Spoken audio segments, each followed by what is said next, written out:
उसपे से questions direct questions आते हैं, एकदम डायरेक्ट क्वेश्चन। खास करके केमिस्ट्री में तो बहुत वो इम्पोर्टेंस कैरी करता है। क्लियर? Yes sir. तो सबको, चाहे वो मेंस का हो, चाहे वो एडवांस का हो, चाहे वो नीट का हो, सबको एनसीईआरटी बुक तो पढ़नी है, चाहे बोर्ड्स हो, और सबके लिए पढ़नी है। अच्छा, लास्ट क्लास में हम लोग पढ़ रहे थे ना टॉपिक सॉलिड एंगल। मैंने बताया था कि सॉलिड एंगल जो था उसके लिए तुम लोग को मैंने बताया था कि सॉलिड एंगल का फॉर्मूला क्या था, ds बाय आर स्क्वायर था।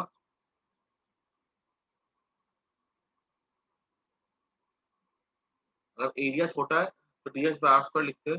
जहाँ पे हमने बोला था कि एरिया वेक्टर, एरिया ऐसा होना चाहिए that it should be perpendicular to the radius. ठीक है, अगर छोटा है, अगर एरिया छोटा होता है, ठीक है, तो फ्लैट एरिया अगर है तो उसके लिए ये कंडीशन सेटिस्फाई तभी होगी कि हर पॉइंट आर के परपेंडिकुलर होगा जब ये एरिया काफी छोटा होगा। अगर एरिया बड़ा हो जाता है तो फ्लैट सरफेस के लिए क्या कहते हैं, आर वेक्टर हर पॉइंट पे 90 डिग्री हो, फिर पॉसिबल नहीं। लेकिन अगर हमारे पास कर्व सरफेस है, जैसे स्फीयर का कर्व सरफेस, हर कर्व सरफेस नहीं होगा, ठीक है, जैसे स्फीयर का कर्व सरफेस हो, तो उस पे हम देखते हैं कि वो जो होता है उसके लिए जो सरफेस होता है आर, जो आर के हर आर के लिए परपेंडिकुलर होता है, वो जो कर्व सरफेस होता है, स्फेरिकल कर्व सरफेस होता है। फिर मैंने तुम लोगों को कल बताया था कि यहाँ पे जो ds अपॉन आर स्क्वायर है, अगर मान लो ds अगर परपेंडिकुलर नहीं होता, अगर आर के कोई मान लो फ्लैट सरफेस है, ds अगर परपेंडिकुलर नहीं है आर के, तो फिर हमें क्या करना पड़ता है, ds का कंपोनेंट लेना पड़ता है। ठीक है, हम हम जैसे मान लो अगर एरिया ऐसे है अगर, तो फिर हमने बोला कि डी एस डैश है, ठीक है, तो फिर हम क्या लिखते हैं यहाँ पे, d s dash cos theta by r square. ठीक है, हम इसके लिए यही वाला टर्म यूज करते हैं। ठीक है?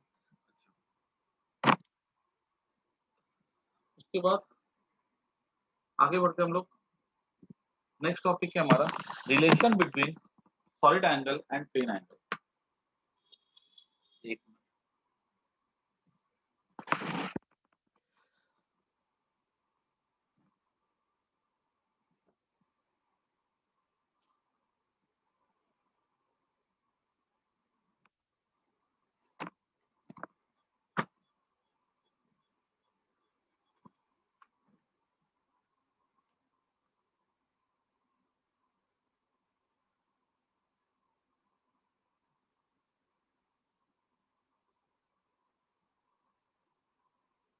नीट में चाहे मीन, हाँ ये आ सकता है क्वेश्चन इस पे, तो जो मैं बताने जा रहा हूँ, इसका डेरिवेशन तो आईटी में नहीं आएगा, नीट में भी नहीं आएगा, लेकिन इसके न्यूमेरिकल्स आ सकते हैं। रिलेशन बिटवीन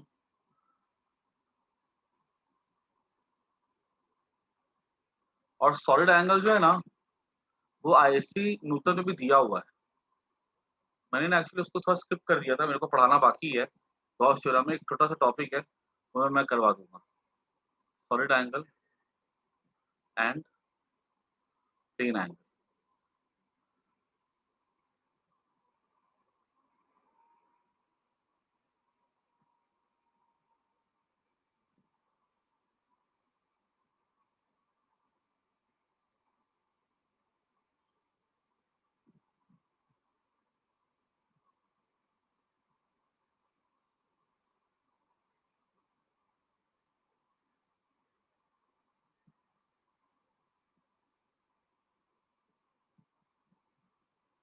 एक मिनट।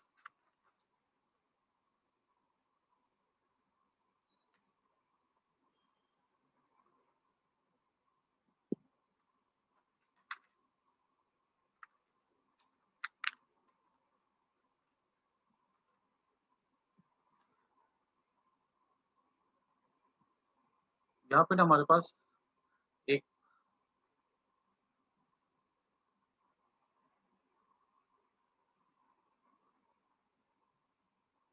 स्फीयर का एक पार्ट है,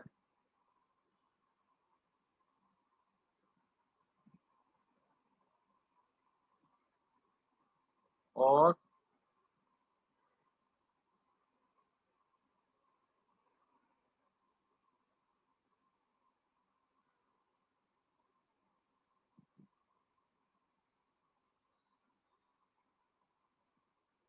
इस तरह से, ठीक है, ये स्फीयर का ऐसे हेमिस्फीयर नहीं है, ठीक है, एक ऊपर का हमने पार्ट लिया उसका, और ये इसका हो जाएगा रेडियस,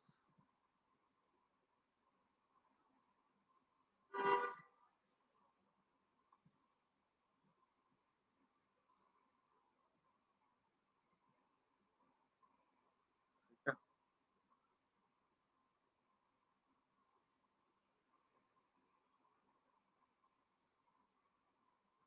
ये ऐसा,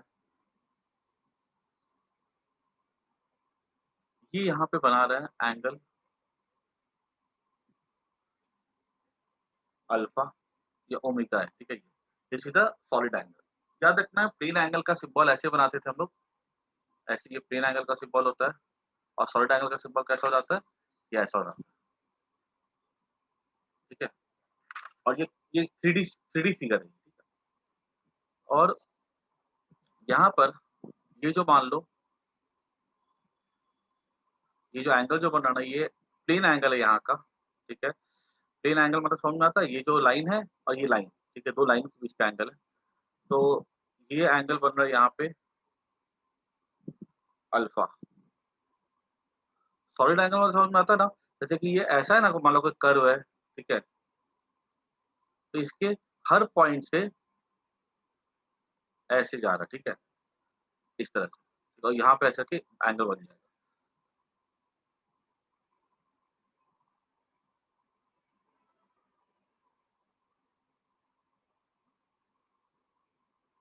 प्लेन एंगल मतलब दो लाइन के बीच का एंगल। सॉलिड एंगल मतलब उस जो जो सरफेस है ना, उसके हमने हर पॉइंट से लाइन ड्रॉ की, ठीक है। तो हर पॉइंट से लाइन ड्रॉ करेंगे तो क्या होता है, बीच पे क्या होता है, ऐसे करके हर पॉइंट से लाइन ड्रॉ करेंगे, ठीक है, बीच पे क्या होता है, एक ऐसा स्ट्रक्चर बनता है जैसे कोन में दिखता है, सेम वहां से, ठीक है। तो हमको क्या करना है, इस सॉलिड एंगल में और इस प्लेन एंगल में रिलेशन निकालना है।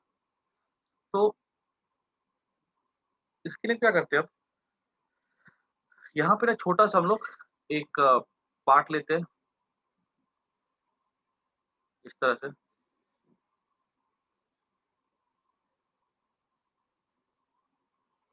और ये जो पार्ट होगा ना, ठीक है, ये ऐसा अगर हम देखें ना ध्यान से, ठीक है, ये हमको इधर का दिख रहा है, वो पीछे भी है, क्योंकि ये तो ये हेमिस्फीयर है, ठीक है, ये ऐसा है तो ये पीछे भी है। तो अगर हम इसका व्यू देखें ना, अगर ऐसा, तो इसका व्यू कुछ ऐसा होगा। दुर्गा, तुमने वो कलेक्ट कर लिया था मॉड्यूल? हाँ सर।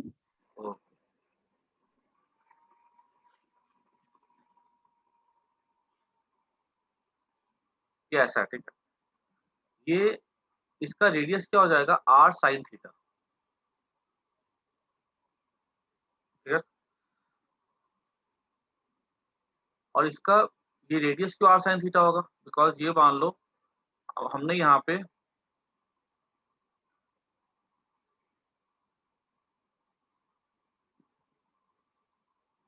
ये एंगल ले लिया, मान लो थीटा,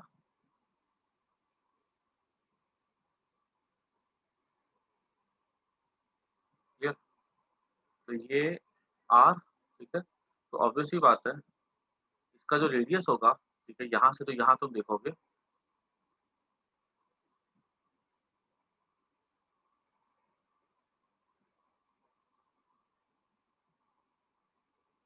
ये पूरा आर है, ठीक है। तो ये वाला जो रेडियस होगा ना, देखो साइन थीटा क्या हो जाएगा, परपेंडिकुलर अपन हाइपोटेन्यूज, ये परपेंडिकुलर क्या हो जाएगा, आर साइन थीटा हो जाएगा, ऐसा। हम यहाँ पर देखते हैं कि ये यहाँ पे इसका एरिया कितना हो जाएगा। ये हमको क्या निकाला, हम यहाँ पे अल्फा और थीटा में रिलेशन निकाले, ठीक है। तो हम ये देख लेते हैं कि ये जो पूरा का पूरा जो यहाँ पे जो सॉलिड एंगल बनेगा ओमेगा, ठीक है, उसकी वैल्यू क्या होगी इन टर्म्स ऑफ आर, ठीक है, थीटा के टर्म, तो हम उससे रिलेशन निकालेंगे। अब अगर ये आर साइन थीटा है, तो इसकी जो थिकनेस होगी, ये जो तुमको थिकनेस दिख रही है, ठीक है, ये थिकनेस कैसे निकलेगी, देखो ध्यान से। अब इसमें मैं एकदम पतली लाइन ड्रॉ करता हूँ,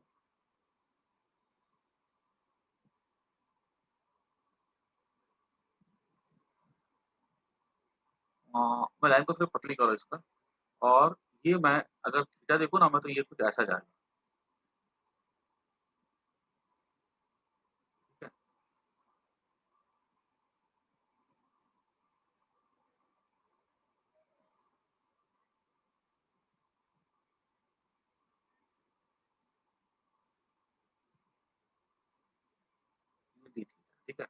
ये जो एंगल जो सबटेंड करेगा ना, इसकी जो थिक स्ट्रिप वो कितनी हो जाएगी यहाँ पे, डी थीटा हो जाएगी, जो स्ट्रिप करेगा यहाँ पे। तो इसकी जो थिकनेस होगी वो कितनी हो जाएगी, आर डी थीटा। ठीक है, तो अगर मुझसे पूछा जाएगा कि इसका स्ट्रिप का एरिया क्या होगा, एरिया ऑफ द स्ट्रिप हो जाएगा 2 pi r d theta into r sine theta.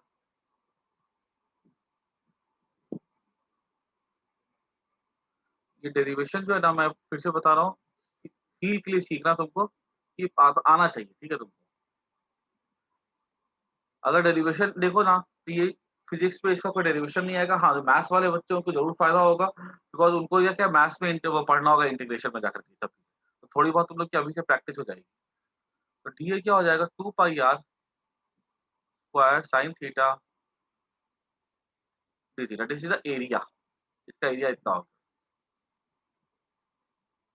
अब ये कितना एंगल यहाँ पे सबटेंड करेगा देखो तुम, तो ये एंगल यहाँ पे सबटेंड करेगा डी ओमेगा। ये जो एरिया है ये कितना यहाँ पे सॉलिड एंगल सबटेंड करेगा, तो वो हो जाएगा डी ओमेगा। तो डी ओमेगा कितना हो जाएगा यहाँ पे, या हम ऐसा करते हैं, डी ओमेगा क्यों निकालते हैं, हम टोटल एरिया निकाल लेते हैं, ठीक है, तो हम उससे ओमेगा फिर से निकालेंगे। तो टोटल एरिया कितना हो जाएगा देखो, तो टोटल एरिया हो जाएगा इस का एरिया हो जाएगा, इंटीग्रेट कर दो 2 pi r square sine theta d theta. कहाँ से कहाँ तक जाना अपने को, देखो ये हमारा एंगल थीटा कहाँ से स्टार्ट कर रहा था, जीरो से लेकर अल्फा, ठीक है। अब देखो जब हम जीरो से लेकर अल्फा जाते हैं, ठीक है, जैसे जैसे हम अल्फा गए, तो ऊपर भी एरिया कवर हो रहा है, नीचे भी एरिया कवर हो रहा है, ठीक है। तो हमको माइनस, ऐसा नहीं कि हमको यहाँ से लेना पड़ेगा यहाँ तक, हम जीरो से अल्फा लेंगे ना, तो ऑटोमेटिकली हम जीरो से अल्फा जाते हैं तो एरिया ऊपर भी कवर हो रहा है और एरिया नीचे भी कवर हो रहा है। जैसे देखो अगर हम अल्फा तक पहुंच जाएंगे तो हमने ऊपर का भी एरिया कवर कर लिया है, ठीक है, ऐसे करके, और हमने नीचे का भी कवर कर लिया, तो एरिया हमारा हो जाएगा 2 पाई आर स्क्वायर, ठीक है। साइन थीटा का इंटीग्रेशन हम लिख सकते हैं, साइन का कॉस रहता है, कॉस का माइनस साइन होता है, माइनस साइन थीटा, अल्फा से जी। सर साइन का फिर माइनस साइन तो क्या माइनस कॉस माइनस होगा ना, कॉस थीटा, हाँ कॉस, ये देखो 2 पाई आर स्क्वायर, माइनस बाहर निकाल दो, तो cos alpha minus 1, 2 pi r square 1 minus cos alpha, ठीक है, माइनस। अब देखो ये हमारा क्या हो गया, सीधी सी बात है, this is the area subtended by the hemisphere, ठीक है। और ये देखो ये कोई तुम लोग की कोई नई चीज नहीं है, तुम लोगों ने जो सीखी है, तुम लोगों ने एक स्पेशल चीज सीखी है, मतलब स्पेशल केस पे तुमने जनरल केस सीखा। सबको पता है भाई कि पढ़ते आ रहे हो कि हेमिस्फीयर का एरिया क्या होता था, तो 2 पाई आर स्क्वायर। तो अब ये तो क्या है, ये हेमिस्फीयर तो नहीं है, लेकिन एक स्फीयर का पार्ट है। सोचो अगर अपने यहाँ पे अल्फा को करते करते अगर 90 डिग्री तक लेकर के चले जाए, तो ये तो अगर 90 डिग्री तक लेके चले जाते हैं, तब तो ये पूरा का पूरा हेमिस्फीयर बन जाएगा। अगर हमें तो वहां पे क्या लिख सकते हैं, cos 180 हो जाएगा -1, ठीक है, माइनस माइनस क्या हो जाएगा, सॉरी cos 180 हो जाएगा, एक मिनट, अल्फा सॉरी अल्फा 90 करना पड़ेगा, अल्फा 90 कर देंगे अगर हम लोग, तो ये हेमिस्फीयर बन जाएगा। तो cos 90 हो जाएगा 0, तो 1 माइनस कॉस 1 माइनस 0 कितना 1 हो जाएगा, तो 2 पाई आर स्क्वायर होगा। अगर सोचो ये हमारा अगर होता स्फीयर होता, ठीक है, अगर स्फीयर होता तो हम यहाँ पे क्या करते, पूरा का पूरा स्फीयर कंप्लीट करते, तो हमने यहाँ पे करके हम लोग अल्फा को पुट कर देते हम लोग यहाँ पे 180 डिग्री, कॉस 180 हो जाता है -1, ठीक है, माइनस माइनस प्लस 1 हो जाएगा, तो 4 पाई आर स्क्वायर। तो दिस इज तुमको जो मैंने सिखाया ना, तो तुमने आज जो है, जो भी तुमने 9th और 10th में सीखा था हेमिस्फीयर का स्फीयर का फॉर्मूला, तुमने उसका जनरल केस सीख लिया बस, ठीक है। तो ये वाली चीज तुमको याद कर जानी है, ठीक है, this is to be remembered, सबको याद होनी चाहिए, ठीक है।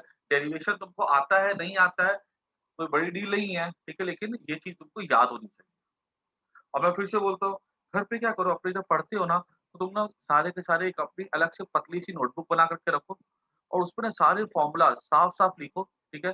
चाहे मैथ्स के हो, चाहे फिजिक्स के हो, ठीक है? चाहे केमिस्ट्री के कुछ रिएक्शंस हो और ना उसको एक अपने हमेशा अपने पास रखो, बेड के पीछे के लगा दो, जिसको तुम हमेशा देखते रहो, तुमको बहुत फ़ायदा होगा, ठीक है? अच्छा, हम आगे बढ़ते हैं अब कि अब अगर हमसे पूछा जाएगा कि यहाँ पर बताओ सॉलिड एंगल कितना बन रहा है, ठीक है? तो मैं बोल सकता हूँ कि यहाँ पर टॉपिक में हटा रहा हूँ, सॉलिड एंगल कितना बन रहा है, तो सॉलिड एंगल यहाँ पे हो जाएगा omega equals to area upon r square होता है,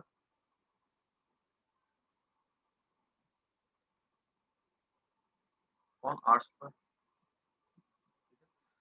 क्योंकि इसका तो वैलिड है ना भाई, क्योंकि इसका तो हर हर एरिया इस रेडियस के परपेंडिकुलर होगा। तो 2 पाई 1 माइनस कॉस अल्फा, ठीक है?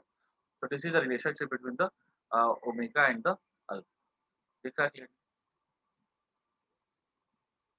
What is alpha here?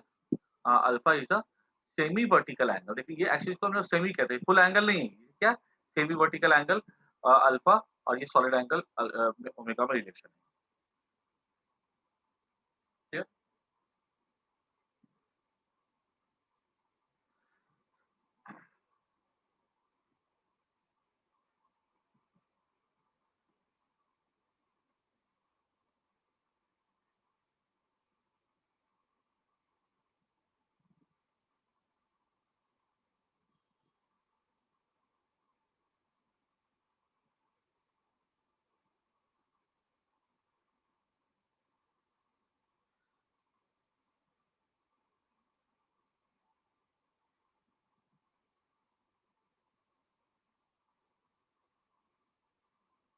आगे बढ़ते हम लोग अब इसको नोट कर, इसको एक बार फटाफट सबको नोट कर जाओ।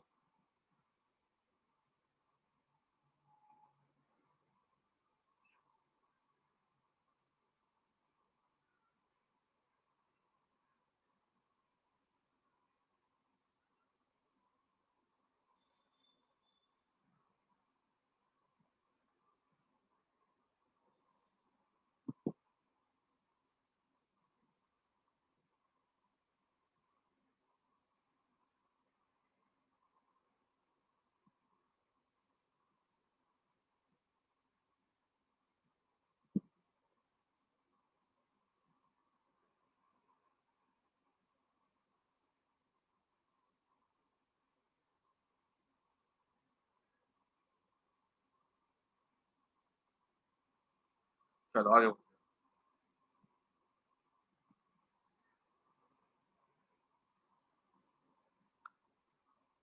अब यहाँ पे हमारे सामने अ, एक जैसे देखो, तुम लोग को मैंने याद है एक क्वेश्चन करवाया था पहले, एक डिस्क, ऐसा डिस्क है, यहाँ पे चार्ज क्यू है, इसकी दूरी यहाँ से ए है और इसका रेडियस आर है, ठीक है? तो पूछा गया यहाँ पे कि बताओ यहाँ से कितना फ्लक्स पास करेगा। तो मैंने तुम लोगों को ये मेथड सिखाया था इंटीग्रेशन से। अभी हम लोग ना इसका शॉर्टकट देखेंगे। शॉर्टकट कैसे होगा देखो, एक चीज समझो कि मान लो कि कोई भी सरफेस हो, एक चीज तुम याद रखना, एक चीज और जो मैं बताने जा रहा हूँ, ठीक है? इसको करने से पहले मान लो अगर कोई ऐसा करके कोई स्फीयर का कोई पार्ट है, तो जितना फ्लक्स इस कर्व सरफेस से पास करेगा ना, उतना ही फ्लक्स इस फ्लैट सरफेस से भी पास होता है। क्लियर क्लियर सी बात दिख रही है? इलेक्ट्रिक फील्ड ऐसे जाएगी, ऐसे जाएगी, ऐसे जाएगी, ऐसे जाएगी, ऐसे जाएगी। तो एक बात समझ लो कि जितना भी फील्ड लाइंस लिंक होगा टोटल ऊपर वाले कर्व के साथ, उतना फील्ड लाइंस लिंक होगा नीचे वाले लाइंस के साथ भी। तो क्या होता है यहाँ पर जो फ्लक्स होता है ना, इसके साथ और इसके साथ कैसा होगा, सेम होगा। ये छोटा-सा छोटी-सी लाइन लिख लो यहाँ पे, flux link with the curve surface and with the plane surface will be same. इसको नोट कर लो। Flux link with the curve surface and with the plane surface will be same. And भाई तुम लोग सब कोई घर पे जो भी मैं पढ़ा रहा हूँ ना, उसको मॉड्यूल सॉल्व करते चले जाओ, ठीक है? क्योंकि जैसे मेरा ये चैप्टर खत्म हो जाएगा ना, गॉस थ्योरम की और इलेक्ट्रिक पोटेंशियल की मैं टेस्ट एक साथ लूँगा। इसलिए पोटेंशियल में मैं अभी स्टार्ट नहीं किया है, अच्छा आज खत्म हो जाए गॉस थ्योरम तो पोटेंशियल स्टार्ट करके मैं दोनों का एक साथ टेस्ट लूँगा। तुम लोग अपने एंड पे तैयारी करते चले जाना, ठीक है? एंड जो एडवांस वाले बच्चे हैं, ठीक है? उनको वो भी अपनी एक एक क्या कहते हैं इसकी तैयारी करना साथ-साथ, ठीक है? उनका मैं एक एडवांस का टेस्ट मैं लूँगा, ठीक है? जो कि कवर करेगा हमारे ये पूरा इलेक्ट्रोस्टैटिक 1, इलेक्ट्रोस्टैटिक 2 पूरा एडवांस का होगा वो। मतलब पूरा तुम्हारा क्या कहते हैं इलेक्ट्रोस्टैटिक में कैपेसिटर करवाऊँगा, ठीक है? तो सबका एक साथ होगा एडवांस का जो टेस्ट होगा। अब देखो, अगर मान लो कोई ऐसे करके कोई इस तरह से कोई स्फीयर है, ठीक है? तो इसमें से कितना फ्लक्स पास करेगा तो मुझे पता है कि फ्लक्स होता है इसमें से q बाय एप्सिलॉन नॉट होता है। तो अगर ये मान लो स्फीयर नहीं होकर के कोई आड़ा-टेढ़ा शेप भी अगर हो ना, ठीक है ऐसा, क्लोज़्ड बॉडी है, ठीक है? तो भी इसमें से कितना फ्लक्स पास करेगा q बाय एप्सिलॉन नॉट। और एक चीज़ हमेशा याद रखना कि कोई भी क्लोज़्ड बॉडी होता है, तो वो अपने सेंटर पे कितना एंगल बनाता है, ठीक है? या कोई भी पॉइंट पे अंदर में कितना एंगल बनाता है, तो आंसर है 4 पाई टी रेडियन बनाता है, ठीक है? चाहे वो स्फीयर हो, चाहे वो कोई भी क्लोज़्ड बॉडी हो, कोई भी शेप हो, ठीक है? अंदर कितना एंगल बनाता है, वो 4 पाई टी रेडियन बनाता है। अब अगर हमको पता है कि 4 पाई टी रेडियन में कितना फ्लक्स पास होता है, तो q by epsilon naught 1 steradian में कितना एंगल कितना फ्लक्स पास करेगा, तो q by 4 pi epsilon naught. और अगर मान लो वहाँ पे सॉलिड एंगल बन रहा है अगर ओमेगा, तो कितना बनाएगा वो angle q by 4 pi epsilon not into steradian omega c, ठीक है? ऐसा, क्लियर? ये बात सबको आनी चाहिए, दूसरी ये बात आनी चाहिए और तीसरा जो मैंने बताया रिलेशन वो सबको आना चाहिए, ठीक है? ये 3 बातों को हम लोग अगर यूज़ करके ना हम लोग एकदम शॉर्टकट से इसका रिलेशन निकाल सकते हैं कि कैसे यहाँ से फ्लक्स निकलेगा। इसको सबको नोट कर दो।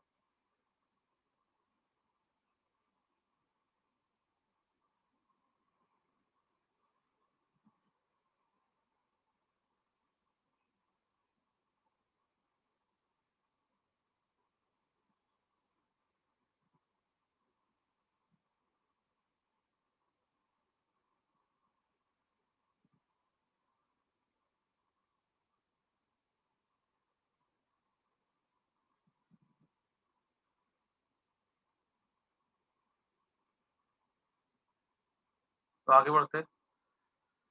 क्वेश्चन ये है, रिपीटेड क्वेश्चन कि फाइंड फ्लक्स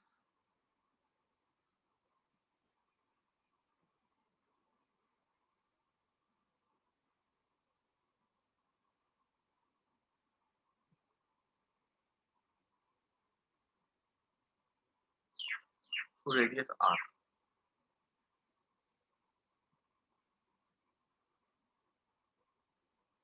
रेडियस r है, ठीक है? और इसकी यहाँ पे दूरी कितनी है? a है।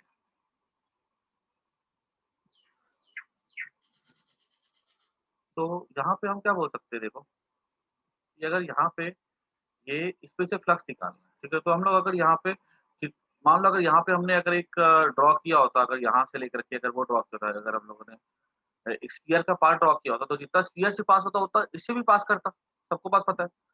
मैं यहाँ पे अगर ध्यान से देखूँ, तो मैं ये देख सकता हूँ इसका यहाँ पे एक बात कि ये जो एंगल जो है थीटा, ठीक है? Which is the plane angle here, ये थीटा क्या हो जाएगा हमारा कॉस थीटा हो जाएगा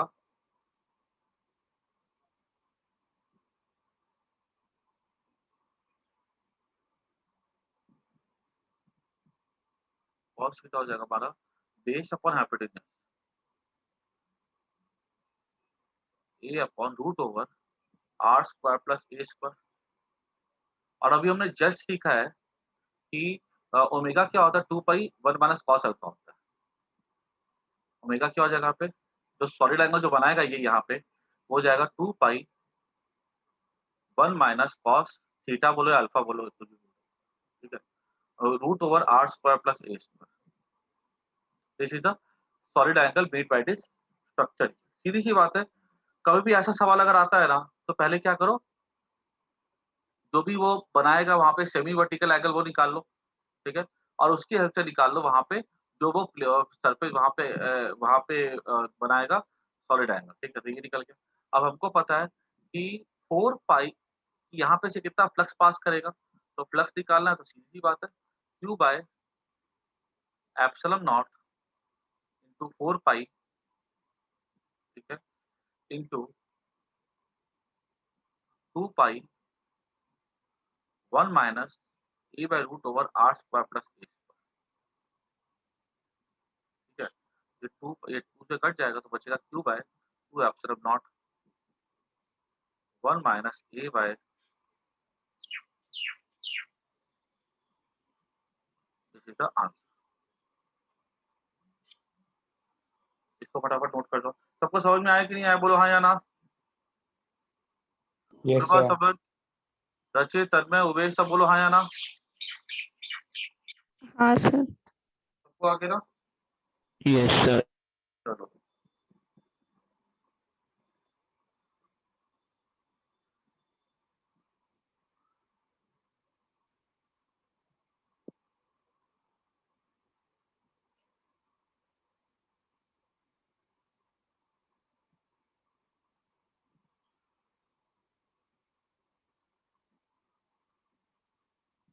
नोट कर दो।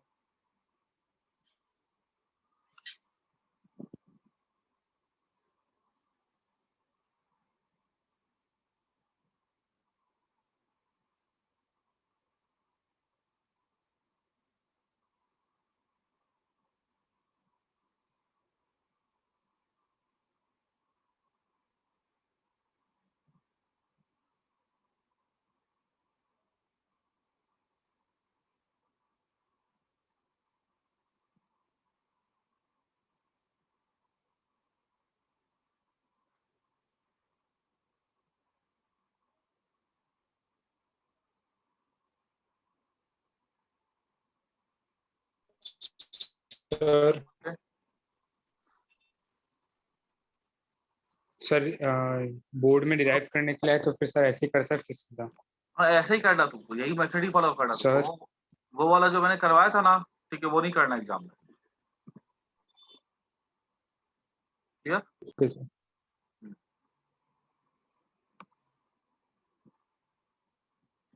और स्टेप्स क्या है? स्टेप्स इसके, first find the cos theta, फिर theta is the semi vertical angle, then find solid angle, ठीक है, यूज गॉस थ्योरम, फिनिश।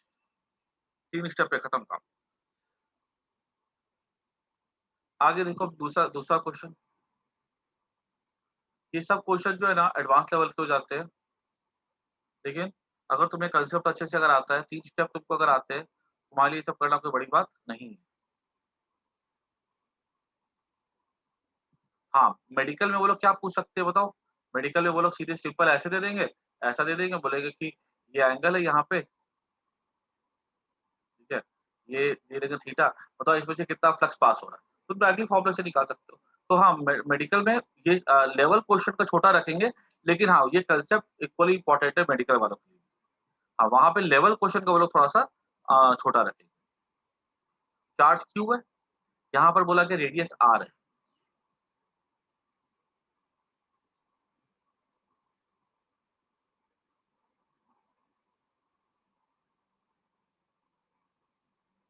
ठीक है? ये लेंथ एल है।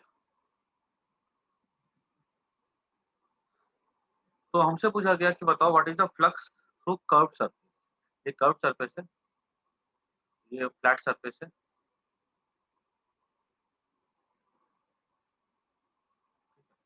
What is the curve flux through curve surface. तो भाई देखो, ये हमको एल दिया गया है और ये हमको रेडियस इसका दिया गया आर, ठीक है। तो हम क्या करते हैं, जैसे हमने हमको पता है कि इसमें से टोटल फ्लक्स कितना पास करेगा, Q by epsilon dot, total flux हमें खाली कर्व के साथ निकालना है। अब हमको ये फ्लैट के साथ तो अभी अभी जस्ट सीखा था ना, फ्लैट के साथ हमने क्या सीखा था, first find the plane angle semi vertical angle, तो उसका कॉस निकालो, कॉस थीटा हो जाएगा base that is L by 2 upon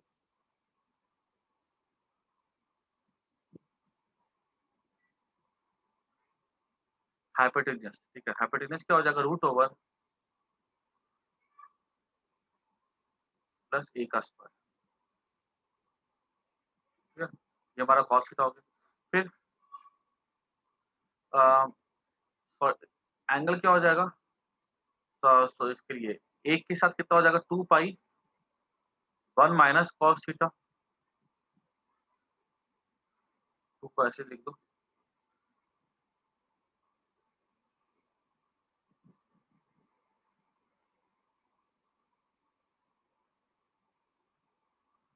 एक की जगह r लिखा मैंने क्या, अच्छा 1 माइनस L/2 रूट ओवर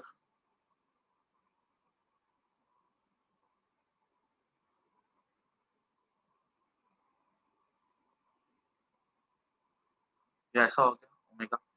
अब हमको बोला जाएगा कि इस एक सरफेस से कितना फ्लक्स पास करेगा, तो फ्लक्स इससे जो पास करेगा, मान लो फाई डैश है, तो Q बाय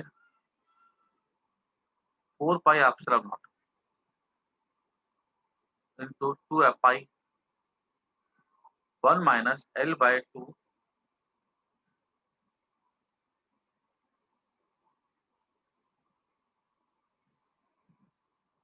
ये पाई पाई कट जाएगा 2 टू द 4, तो ये फाई डैश हो जाएगा 2/2 epsilon naught 1 minus L/2 root over L/2 का स्क्वायर प्लस R का स्क्वायर। में एग्जाम में हो सकता है ना ऐसा कुछ दे दे कि लेंथ और रेडियस का तुमको प्रॉपर रिलेशन दे दे कि इसका हाफ है डबल है, तो क्या थोड़ा आसान हो जाएगा, बाकी कंसेप्ट पे कुछ चेंज नहीं होगा।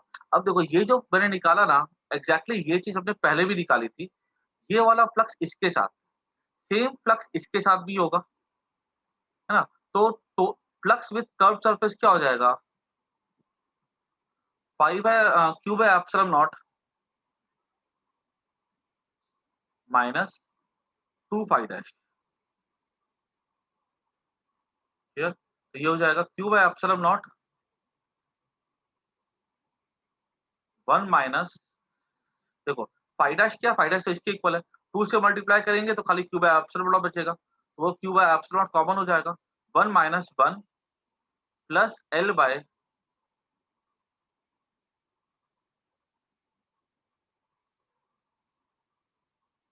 प्लस R, ये 1 1 कट जाएगा, क्या बचेगा यहाँ पे क्यू बाय एप्सिलॉन नॉट,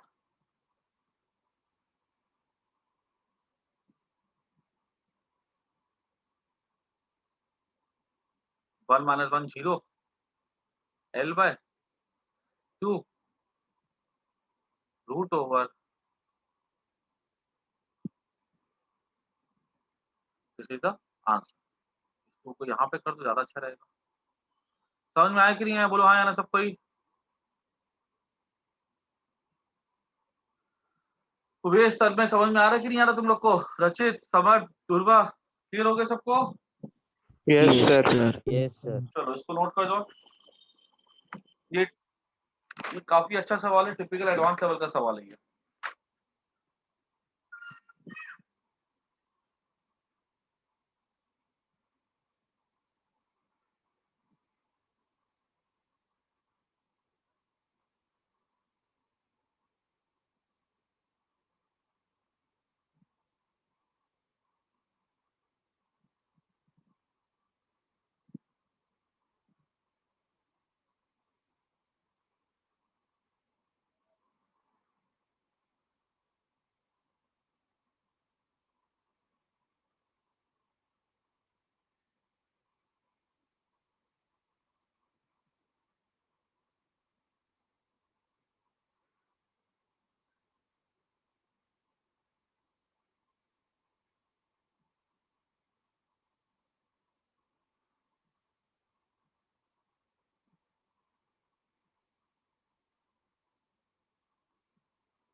आगे बढ़ते हैं।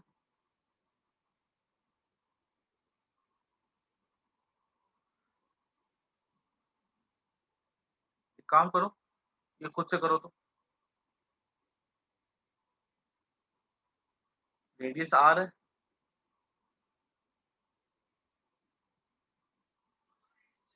क्यू माइनस क्यू, ये भी रेडियस आर है,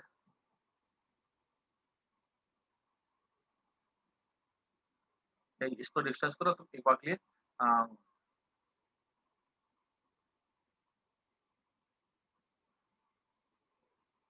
इसको ए ले लो, या इसको हमने लिखा अगर, इसको ना तुम आर ले लो, इसको भी आर ले लो, इसमें से बताओ कितना फ्लक्स होगा पास।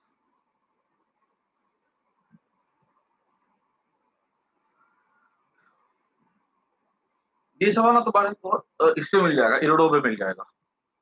तो तुमको अगर थ्योरी अच्छे से अगर आती है तो चाहे इरोडो हो चाहे प्रोटो हो चाहे आईटी हो, क्योंकि कोई सवाल तो पहले डिफिकल्ट नहीं है, 3 स्टेप यूज कर ले, आंसर निकालो, सबको निकालो, दोनों रेडियस आ रहे।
आ गया आंसर,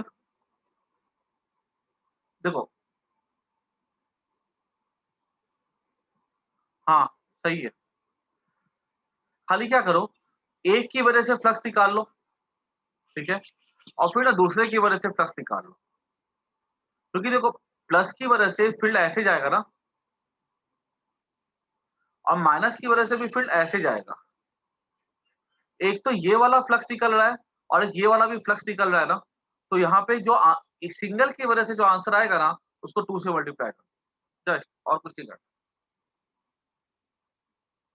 अगर यहाँ दोनों प्लस प्लस लिख देता ना और इक्वल डिस्टेंस होता तो आंसर 0 हो जाता। आगे सबको,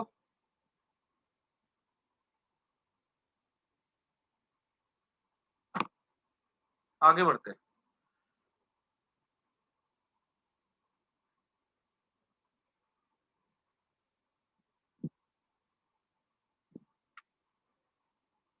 तो फ्लक्स भी हमारा खत्म हो गया, ठीक है, फ्लक्स में इतने सारे क्वेश्चंस हो गए।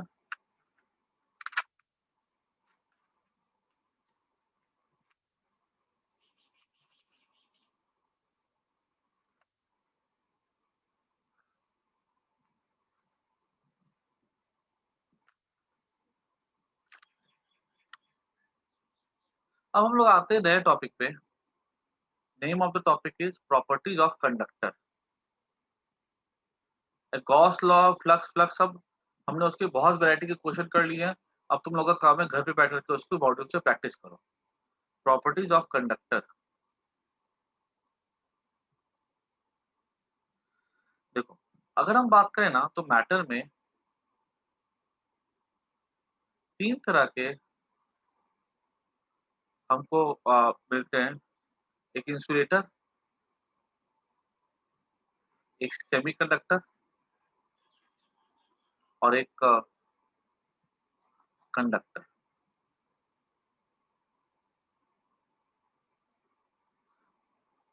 इंसुलेटर में क्या होता है, जो इलेक्ट्रॉन्स होते हैं बाउंडेड होते हैं अराउंड द न्यूक्लियस, ठीक है।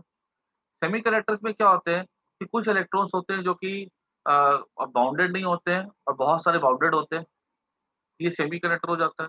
सेमीकंडक्टर की अगर प्रॉपर्टी देखी जाए तो इंसुलेटर और कंडक्टर के बीच में होती है, जब ये गर्म होते हैं तो ये बिहेव करते हैं लाइक कंडक्टर, जब ये ठंडे होते हैं तो ये बिहेव करते हैं इंसुलेटर की तरह। इसकी डिटेल एनालिसिस हम लोग को पढ़नी है जाकर के लास्ट चैप्टर में, ठीक है? पूरा का पूरा इसके ऊपर 2-3 चैप्टर है इसके ऊपर, ठीक है? इसके एप्लीकेशंस भी है। और कंडक्टर्स जो हमारा मेन टॉपिक है। कंडक्टर जो होते हैं, उनके पास बहुत सारे फ्री इलेक्ट्रॉन्स होते हैं। उनके पास जो फ्री इलेक्ट्रॉन्स होते हैं ना, उसकी वजह से उनकी जो प्रॉपर्टी होती है, जो भी उनके पास जो सेट ऑफ प्रॉपर्टीज होती है, वो इसी कारण से होती है क्योंकि उनके पास बहुत सारे फ्री इलेक्ट्रॉन्स होते हैं, ठीक है? Have many free electron.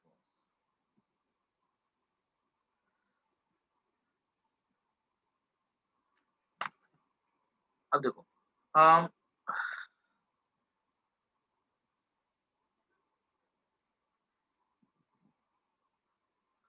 पहली प्रॉपर्टी कंडक्टर की क्या होती है कि all the electrons are free. इस टॉपिक से जो है ना, ज्यादा कोई न्यूमेरिकल्स तो नहीं होंगे, लेकिन इस पे से एग्जाम में काफी सारे क्वेश्चंस आ सकते हैं जो कि लॉजिक बेस्ड होंगे। All electrons are free to move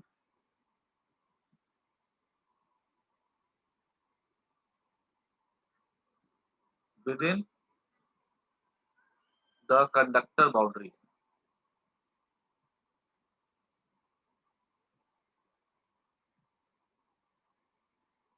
ठीक है? सेकेंड,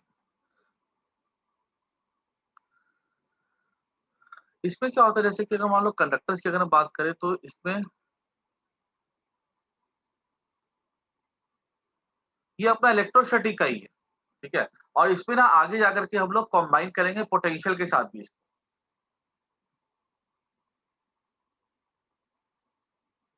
ठीक है?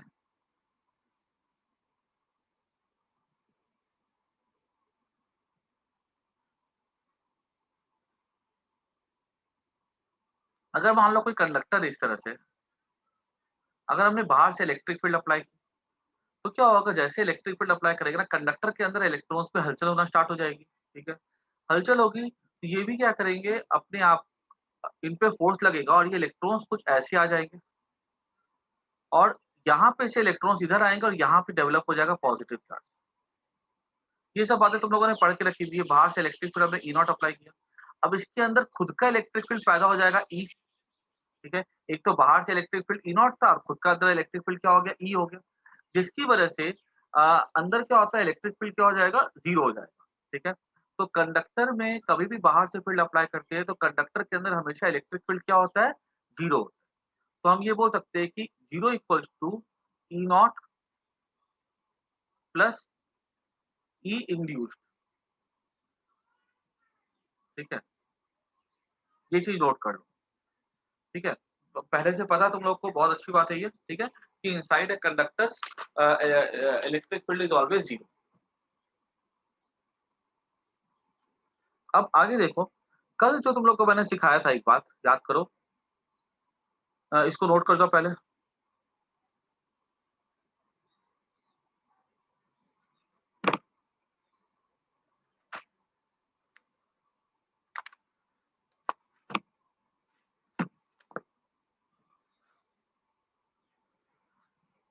अब second point, E equals to minus dv by d r होता है, सबको पता है, कल हमने पढ़ा था ये। अगर if E equal to zero, then dv by dr equals to 0. This implies that v is constant. एक चीज याद रखना, कभी भी अगर मान लो कहीं पे अगर dv अगर इलेक्ट्रिक फील्ड जीरो है, इसका मतलब ये नहीं होता कि वहां पर पोटेंशियल भी जीरो, ठीक है? इसका मतलब ये होता है कि वहां पोटेंशियल कांस्टेंट होगा, जीरो भी हो सकता है, ठीक है? गारंटीड जीरो ये कुछ जरूरी नहीं, गारंटीड है कि वो कांस्टेंट हो। तो v is constant because constant का डिफरेंशिएशन क्या होता है, जीरो होता है ना? तो ई को, अब समझो कि कोई कंडक्टर अगर हमारे पास,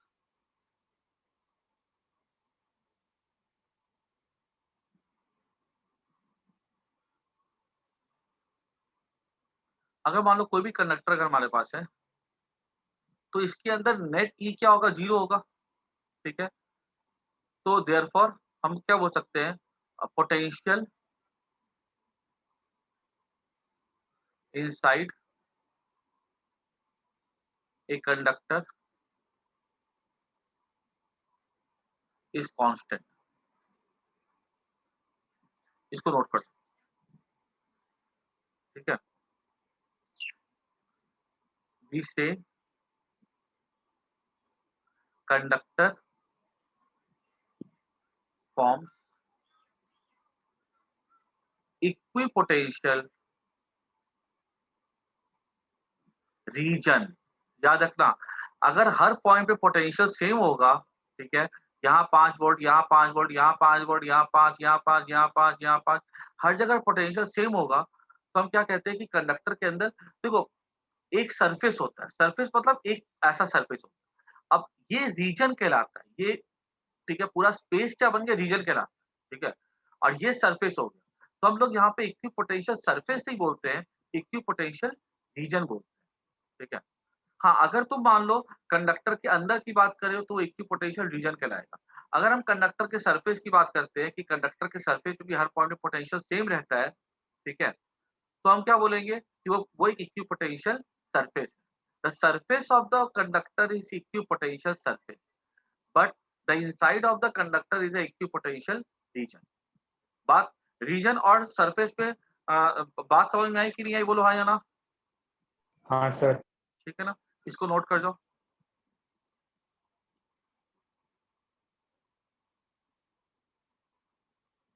मैं 1 मिनट में आया।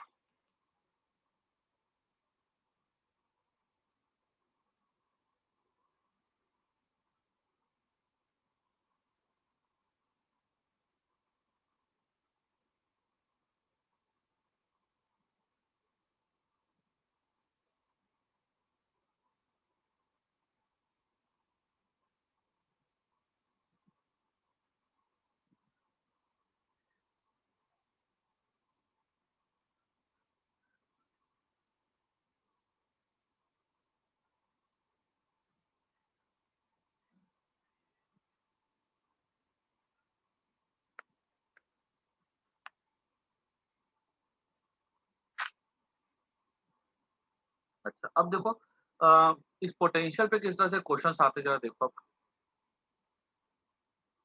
मान लो कि यहाँ पे एक चार्ज है Q और यहाँ पर हमारे पास एक स्फीयर है,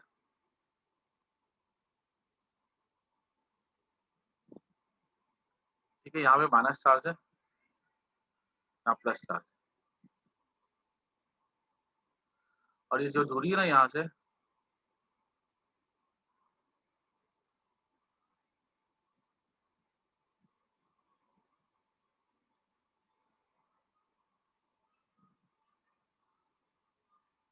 डिस्टेंस दी,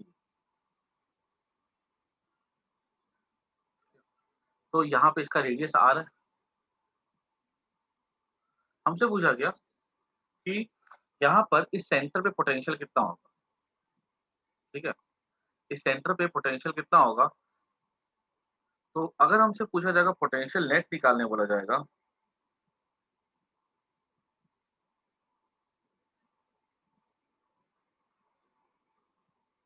तुम्हारे पास ऑप्शन है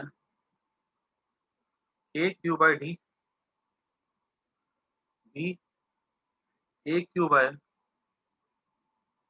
root over d square plus r square, C option है a क्यू बाई आर, और डी ऑप्शन है a q by root over. बोलो तो कौन सा ऑप्शन सही होगा, सेंटर में पोटेंशियल क्या होगा। क्योंकि यहाँ पर तुम देख सकते हो पोटेंशियल दो कारण से बन रहे हैं, एक तो बाहर चार्ज Q और उसका खुद का इंड्यूस चार्ज की वजह से, बी ए, और बाकी लोग क्या बोलते हो,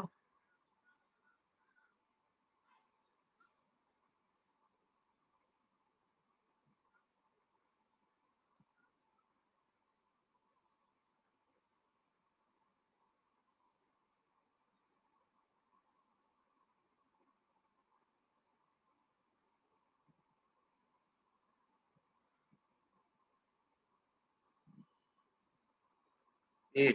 ठीक है, देखो ए सही आंसर है। क्योंकि देखो जो चार्ज Q यहाँ पोटेंशियल क्रिएट करेगा वो जगह KQ/D हो जाएगा। प्लस ये जो इंड्यूस चार्ज होते हैं ये हमेशा सरफेस पे होते हैं और मुझे पता है कि ये इंड्यूस चार्ज, देखो ये बात सही है कि यहाँ पे ना इंड्यूस चार्ज ज्यादा होगा, ठीक है, यहाँ पे इंड्यूस चार्ज ज्यादा होगा क्योंकि इसको ये +2 खींच के रखा हुआ है और यहाँ पे जो इंड्यूस चार्ज है ना, मतलब चार्ज यहाँ पे जितना नेगेटिव होता है उतना पॉजिटिव यहाँ पर भी, लेकिन यहाँ पे ना थोड़ा स्प्रेड ज्यादा होगा क्योंकि यहाँ पे खींच के रखने वाला नहीं है, तो यहाँ पे चार्ज डेंसिटी ज्यादा है, यहाँ पे चार्ज डेंसिटी कम है। चार्ज यहाँ पे जितना नेगेटिव उतना पॉजिटिव यहाँ पे, बॉडी न्यूट्रल है। अब अगर हमसे ये पूछा गया कि सेंटर पे potential due to this positive and negative क्या हो जाएगा, तो ये प्लस की वजह से यहाँ पोटेंशियल पॉजिटिव होगा, माइनस की वजह से पोटेंशियल 0 होगा। और हर एक प्लस का डिस्टेंस यहाँ से देख लो, माइनस का डिस्टेंस देख लो, सबका डिस्टेंस तो आर ही होगा क्योंकि सारे के सारे चार्ज तो सरफेस पे होंगे। तो इसलिए ये जो इंड्यूस चार्ज है कोई भी पोटेंशियल यहाँ पे क्रिएट नहीं करेगा, तो answer will be A. Clear? ऐसा।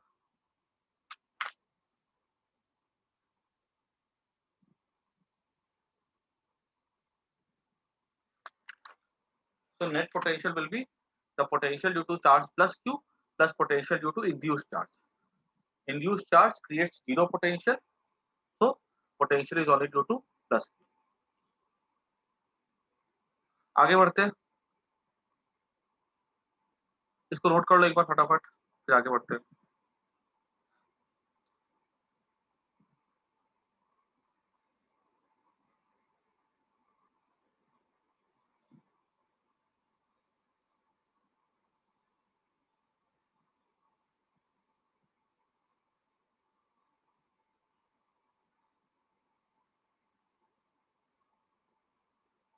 नेक्स्ट क्वेश्चन लो कंडक्टर पे, ठीक है, चार्ज है प्लस Q, ठीक है, यहाँ पे एक स्फीयर है,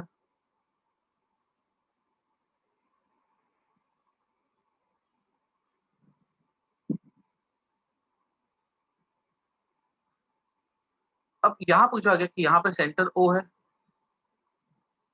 यहाँ पर एक पॉइंट A है, ठीक है, what is electric field at A due to induced charge,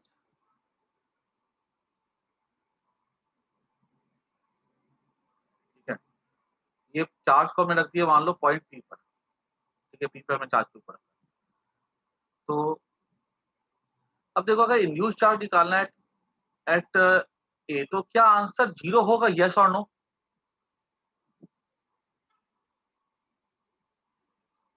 induce charge की वजह से क्या इलेक्ट्रिक फील्ड 0 होगा, यस या नो? नो, यस रचित बोला नो, आंसर इज नो। कैसे होगा 0? टोटल इलेक्ट्रिक फील्ड 0 होगा ना यहाँ पे, ठीक है, अगर टोटल इलेक्ट्रिक फील्ड 0 होगा तो ऑब्वियस सी बात है कि प्लस Q तो यहाँ पे इलेक्ट्रिक फील्ड क्रिएट करेगा ए पर, माइनस भी क्रिएट करेगा इलेक्ट्रिक फील्ड, इन सच्चे में कि यहाँ पे नेट इलेक्ट्रिक फील्ड 0 होना चाहिए। तो अगर हमसे पूछा जाएगा electric field at A due to induce charge क्या होगा, तो मान लो कि इसका रेडियस हमने बोला था पहले r है, इसका डिस्टेंस कितना d है,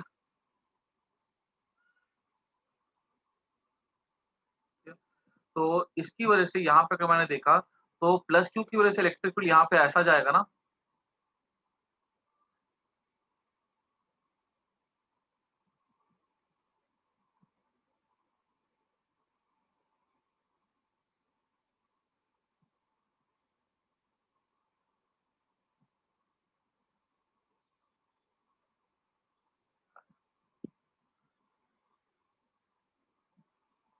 प्लस Q की वजह से इलेक्ट्रिक फील्ड ऐसा जाएगा और कितना हो जाएगा वो KQ bye r² plus dr, ठीक है, रूट का स्क्वायर कर देंगे, तो ये प्लस Q की वजह से।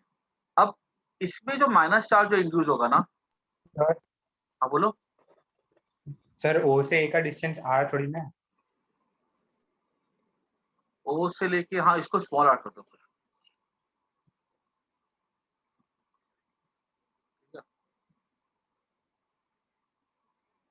तो ऑब्वियस सी बात है यहाँ पे जो नेगेटिव चार्ज जो इंड्यूस करेगा ना, वो करेगा इलेक्ट्रिक फील्ड यहाँ पे ऑपोजिट डायरेक्शन में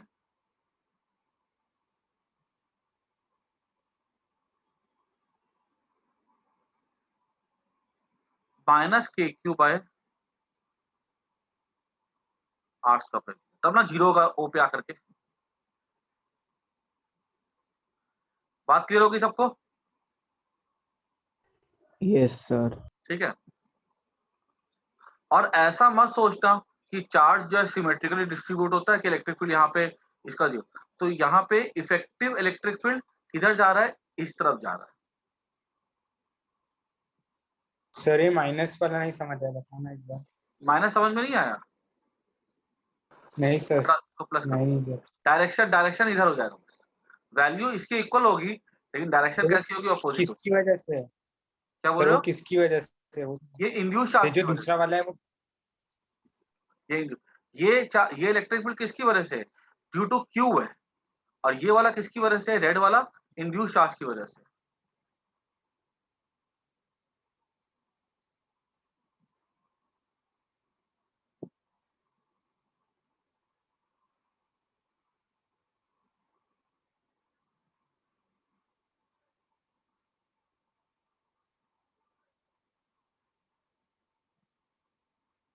अच्छा बताओ,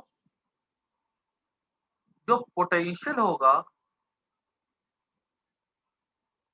eight A, potential at A due to induce charge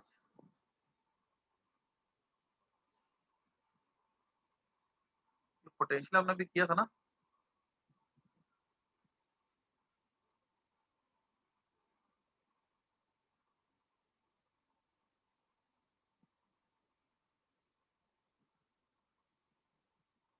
हाँ, पोटेंशियल एट ए यहाँ पे इंड्यूस चार्ज की वजह से क्या होगा, ये कंसेप्चुअल है, इसको एक बार सोचो ध्यान से।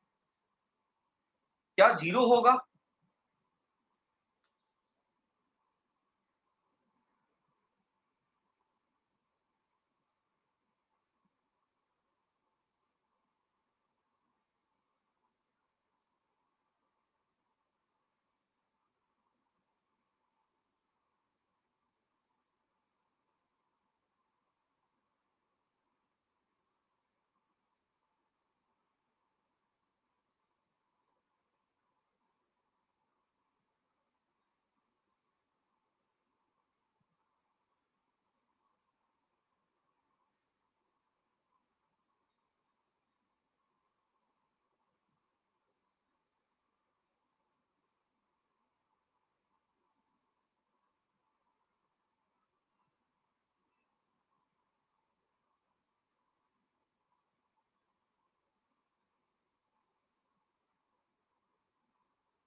देखो मैं बता रहा हूँ, ठीक है, तुम एक बार चेक कर लो अपना।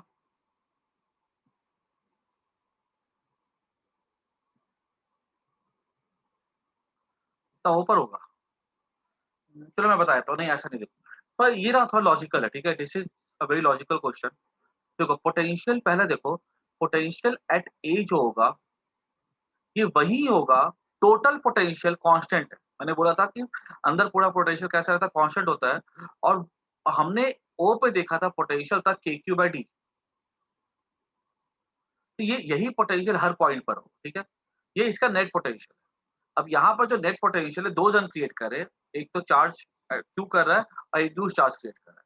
ठीक है, इंड्यूस चार्ज के मैंने बोला था कि इसकी दूरी सेंटर से सबकी सेम ही होगी, ठीक है, ये बात तो सही था, तो कि यहाँ पे जीरो होगा। अब सीधी सी बात है, अगर मान लो माइनस ऐसा ऐसा है, प्लस अगर ऐसा है, क्या फर्क पड़ता है, यहाँ से माइनस की दूरी तो आ रही होगी, प्लस की दूरी भी तो यहाँ पे आ रही होगी, भले क्यू आपस में दूर है लेकिन सेंटर से तो इनका डिस्टेंस सेम ही होगा। ठीक है, अब पोटेंशियल एट ए क्या हो जाएगा, के क्यू बाई डी हो जाएगा, ये हमको समझ में आ रही बात। अब potential due to plus Q क्या हो जाएगा यहाँ पे, के क्यू बाय प्लस क्यू की वजह से हो जाएगा root over d square plus r square. This is the potential due to charge plus potential due to induced charge हो जाएगा vi, और ये नेट पोटेंशियल के इक्वल होगा kq by d. This is equal to vi हो जाएगा kq by d minus kq by root over d square plus r. सबको बात समझ में आई कि नहीं आई, बोलो हाँ या ना. याद रखना Yes, sir. पूरे स्फीयर के अंदर क्या potential due to plus q constant होता है? Answer is no. क्या potential due to induced charge constant होता है? Answer is no. क्या कांस्टेंट रहता है? नेट पोटेंशियल कांस्टेंट रहता है. हर पॉइंट पे कैपिटल क्यू की वजह से पोटेंशियल वैरी करेगा, तो इंड्यूस्ड चार्ज की वजह से भी पोटेंशियल वैरी करेगा. लेकिन अगर हमने इन दोनों का सम देखा तो वो पोटेंशियल हर पॉइंट पे अंदर पे कांस्टेंट रहता है. क्लियर होगी बात? Sir Yes, sir. सर हाँ बोलो. सर ये induce electric field due to induce charge समझ नहीं आया सर, वापस. Electric field to induce charge. देखो इलेक्ट्रिक हाँ. फील्ड ए पर क्या होगा? नेट इलेक्ट्रिक फील्ड क्या होगा ए पर? 0. 0. क्या electric field due to q यहाँ पर 0 होगा? नहीं.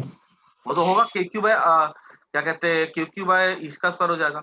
लेकिन अगर 0 है यहाँ पे, अगर इसने अपना इलेक्ट्रिक फील्ड प्लस क्यू ने इतना पैदा किया है और यहाँ पे अगर 0 होना है, तो ऑब्वियस सी बात है 0 कौन कर सकता है? इंड्यूस चार्ज कर सकता है. हाँ सर आ गया. तो उसकी वैल्यू तो इसके इक्वल अपोजिट होनी चाहिए ना, यस. है ना. तो भाई तो तुम लोग को ना ये थोड़ा सा ये अच्छा कंसेप्ट बेस्ड क्वेश्चन सब है, ठीक है. तो तुम लोग को क्या ध्यान रखना है कि potential inside is constant, total potential is constant, ठीक है.